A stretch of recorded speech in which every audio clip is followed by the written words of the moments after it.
खिलाड़ियों की ओर इशारा कर रहे हैं कि वो अपनी सही जगह पर पहुंचे, निर्धारित जगह पर पहुंचे, थोड़ा सा बायां, थोड़ा सा दायां। अब सब संतुष्ट हैं। जीतने के लिए भारत को 119 रन बनाने हैं। स्लिप्स में एक खिलाड़ी है, पॉइंट थोड़ा सा शॉर्टेज है, दायरे के बिल्कुल बीच की स्थिति में, विकेट और दायरे के बीच की स्थिति में। उसके अलावा उनकी बाई तरफ भी एक खिलाड़ी मौजूद है। वो जो खिलाड़ी मैंने अभी जिक्र किया वो लगभग आप कह सकते हैं गली क्षेत्र रक्षक आप उसको कह सकते हैं। जबकि आमिर ने फैसला किया है कि वो शायद अब राउंड द विकेट बॉलिंग करेंगे। बाएं हाथ के बॉलर हैं, नहीं ओवर द विकेट ही बॉलिंग। शिखर धवन जो कि निश्चित रूप से अब लेग स्टंप के आसपास ज्यादा बेहतर खेलने लगे हैं, कोई उनको परेशानी नहीं हुई, बहुत ही सरलता के साथ गेंद को निकाल दिया डीप बैकवर्ड स्क्वायर लेग क्षेत्र में 1 रन के लिए। भारत एक ऐसे लक्ष्य का पीछा कर रहा है जो एक दोधारी तलवार साबित हो सकता है। कोई बहुत ज्यादा बड़ा लक्ष्य नहीं है, लेकिन मुश्किल इसलिए नजर आ रहा है कि इस पिच में बॉलर्स के लिए कुछ है, अगर गति परिवर्तन हो तो बाउंस भी कुछ अनइवन है। और इसके अलावा अगर कटर्स करेंगे, जो कि माहिर है करने में आमिर, तो परेशानी में पड़ सकते हैं भारतीय बैट्समैन। और ये स्टॉप बॉल थी, लेकिन उसको बहुत पहले पहचान लिया था बैट के अंदाज में। अश्विन का पूरे 4 ओवर का इस्तेमाल आज कप्तान ने नहीं किया, उन्होंने 12 रन दिए थे। कुल मिलाकर 25 रन अहमद शहजाद पारी की शुरुआत करते हुए उन्होंने बनाए। 26 रन बनाए शोएब मलिक ने। बहुत खतरनाक लग रहे थे कि अचानक एक पुल स्ट्रोक को मिस टाइम किया, गेंद ऊपरी किनारा लेती हुई अश्विन की दिशा में गई, जो कि लॉन्ग लेग और फाइन लेग के बीच के क्षेत्र में फील्डिंग कर रहे थे। वो उन्होंने 26 रन बनाए मलिक ने। अगली गेंद, और इस बार बाएं हाथ के बैट्समैन को चकमा देती हुई ये गेंद, एक लेंथ डिलीवरी ऑफ स्टंप के बाद फ्रंट फुट पर शिखर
जी सारियूं मफूली गे होली चोलीले मैं घर छोड़ावा एजी घर बोण बड़ी गे होलू बालू बसंत मैं घर छोड़ावा एजी सारू मफूली गे कानी को देखा देख के डरे तीसरे हाथी को इशारे से बुलाया इधर आ इधर आ इधर आ हाँ। तीन मोटे हाथी घूमने गए शिकारी के पिंजरे में जाके वो फंसे शिकारी को देखा देख के डरे चौथे हाथी को इशारे से बुलाया इधर आ इधर आ इधर आ हाँ। चार मोटे हाथी घूमने चले कीचड़ में जाके सब वो गिरे खुद को देखा देख के डरे पांचवे हाथी को इशारे से बुलाया इधर आ इधर आ इधर आ हाँ।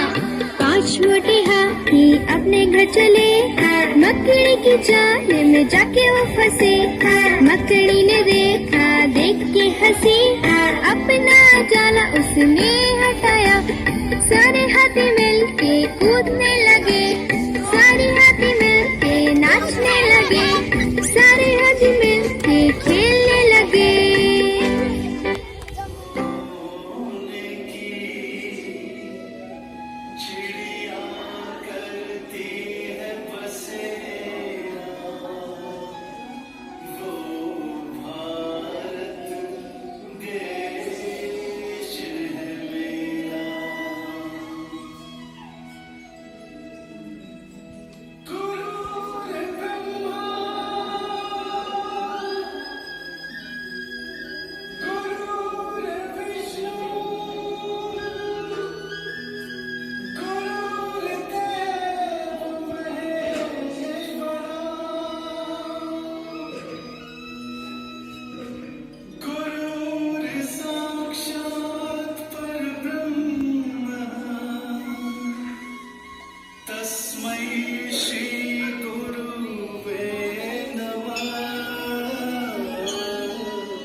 जो आसमान में उड़ता है उसको भी क्या कहते हैं? जहाज। और जो पानी में जाता है उसको भी क्या कहते हैं?